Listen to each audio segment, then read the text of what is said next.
h equal to 10, y equal to 11। तो मैं print करता हूँ h प्लस वाई। तो इसका आंसर मेरे को तो क्या आएगा?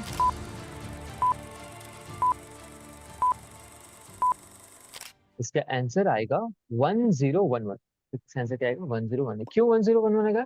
क्योंकि पाइथन क्या बोलेगा, देखो ये भी स्ट्रिंग है, इन्वर्ट कॉमास में लिखा है, ये भी स्ट्रिंग है, और 11 ये भी स्ट्रिंग है।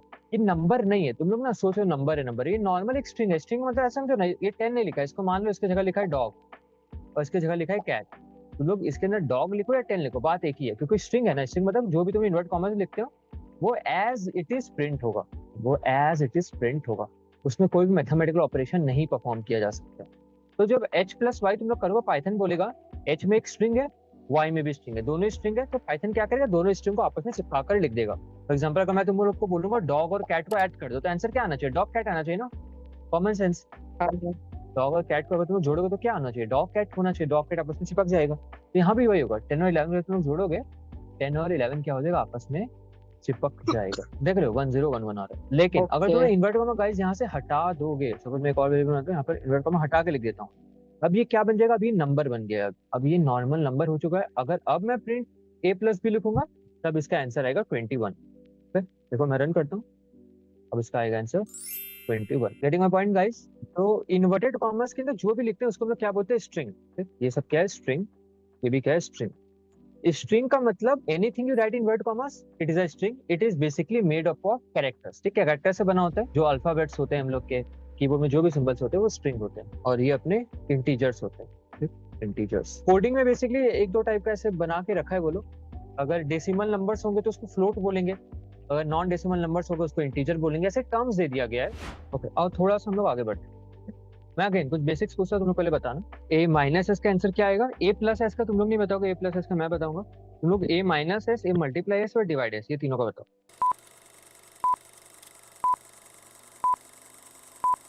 तुम लोग कितना सोच लेते हो, बहुत क्यूट हो तुम लोग।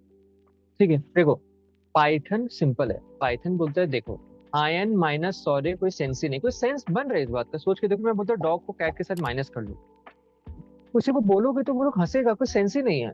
तो पाइथन बोलेगा इट इज एरर, पाइथन को एरर शो करेगा, बोलेगा कि स्ट्रिंग और स्ट्रिंग माइनस नहीं हो सकता है।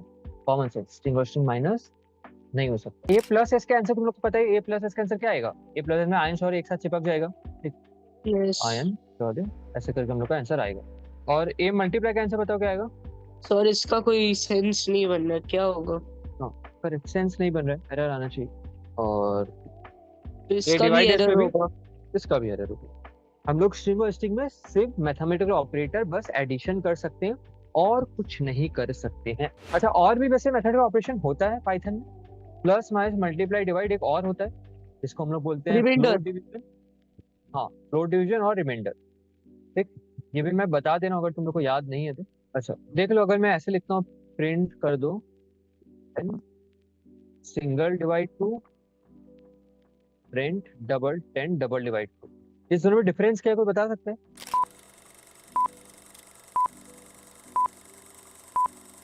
अच्छा देखो, 10 डिवाइड बाई 2 और 10 डबल डिवाइड 2 में फर्क क्या है? ये क्या करेगा? डिवाइड करेगा, ये भी डिवाइड करेगा, दोनों ही डिवाइड करेगा। तो बस फर्क क्या होता है, पहले वाला जो डिवाइड होगा ना, हम लोग को जो आंसर आएगा एग्जैक्टली क्वोशिएंट हम लोग को दे देगा। 10 डिवाइड बाई 5 जो कि होता है 5, ये हम लोग को एग्जैक्टली 5 दे देगा। और ये भी डिवाइड करेगा, ये भी जो हम लोग का क्वोशिएंट आएगा वो भी दे देगा। लेकिन अगर क्वोशिएंट में डेसिमल पार्ट्स होगा तो हटा देगा। बेसिकली इंटीजर डिवीजन करता है, हम लोग का आंसर्स में डेसिमल हटा देता है। तो इस केस में दोनों का आंसर 5 ही आएगा, देखना, क्योंकि हम लोग के दोनों के क्वोशिएंट में किसी में डेसिमल पॉइंट है नहीं, इसलिए इसमें दोनों का आंसर देखो 5 ही आएगा। देख रहे हो, देखो दोनों का आंसर 5 आ रहा है। तो बोल सकते हैं इसमें 5.0 आया। अब वो नॉर्मल डिवाइड कर रहा है, तो ऑब्वियसली जब डिवाइड करते हैं तो बाय डिफॉल्ट हर चीज फ्लोट में अज्यूम किया जाता है। तो 10 डिवाइड बाई 5 करेंगे तो ऑब्वियसली 5.0 ही आता है यार, कि पॉइंट के बाद कुछ भी नंबर आता है तो ये वाला डिवाइड में इंक्लूड हो जाता है। जैसे फॉर एग्जांपल देखो, मैं 10 की जगह इसको 11 लिख देता हूँ, अब इसको भी 11 लिख दे रहा हूँ, ठीक। अब 11 डिवाइड बाई 2, तो पहले वाला आंसर क्या आएगा? पहले वाला 5.5 आएगा, दूसरा वाला का 5.5 नहीं आएगा, 5 ही आएगा।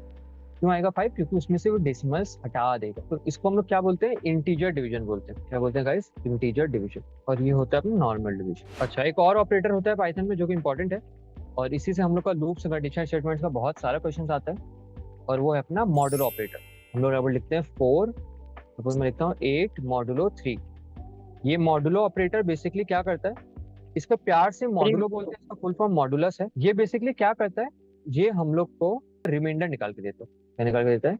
रिमाइंडर। आंसर क्या आएगा इसमें जब मैं प्रिंट करूंगा तो?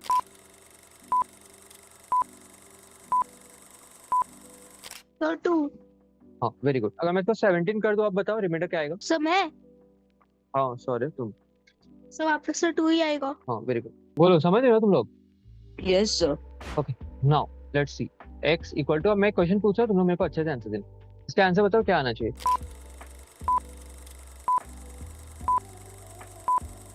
एक second sir. Sir 1 minute, Ayaan मेरे को पर्सनली व्हाट्सएप पे भेज दिया आंसर। भाग कब भेजा? नहीं सर नहीं भेजा। अरे अरे वो मांग रहा है तुमसे, भेजा नहीं है। छोटू दिमाग लगाओ। ठीक है कोई बात नहीं, मैं समझा रहा हूँ। ठीक, देखो ये x क्या है, एक वेरिएबल। तो इस x के अंदर क्या है शौर्य? ये x के अंदर क्या है? कैट है। ठीक, x के अंदर क्या है? कैट। तो मैं क्या बोला, कैट के साथ प्लस कर दो y को, लेकिन ये y एक वेरिएबल नहीं है बाबू। देखो ये y एक स्ट्रिंग है। तुम बोलोगे सर आपको कैसे पता है? इन्वर्ट कॉमा लगा है ना बाबू, मैंने तो बताया। जो भी जो इन्वर्ट कॉमा लगा है तो वो क्या बन जाता है? स्ट्रिंग बन जाता है। तो कैट के साथ हम लोग प्लस करें किसको? y को प्लस करें। y एक वेरिएबल नहीं, एक स्ट्रिंग है। अब दोनों स्ट्रिंग है, कैट भी स्ट्रिंग है, y भी स्ट्रिंग है। तो कैट प्लस y क्या बन जाएगा? कैटी बन जाएगा। CATY caty. हम लोग का आंसर क्या आएगा? कैटी। तो मैं रन करता हूँ, देख लो कैटी। समझे सौर्य? ओके। y इन्वर्ट कॉमन लिखा है ना बाबू, ये एक स्ट्रिंग बन जाता है। तुम कोई भी चीज को इन्वर्ट कॉमन लिखो वो सर स्ट्रिंग बन जाएगा। तुम y के जगह मान लो सौर्य ऐसे लिख देते हो ना, सपोज लिख दोगे सोरू, तब क्या होगा? x plus सोरू। x के अंदर क्या है? x के अंदर एक स्ट्रिंग है देखो। तो आंसर क्या आएगा? कैट शोरू। देख लो आंसर क्या आएगा, देखो कैट शोरू। तो मैंने इन्वर्ट कॉमन शोरू की जगह y लिख दिया, इसलिए कैटी आ गया। Cat plus y Katie.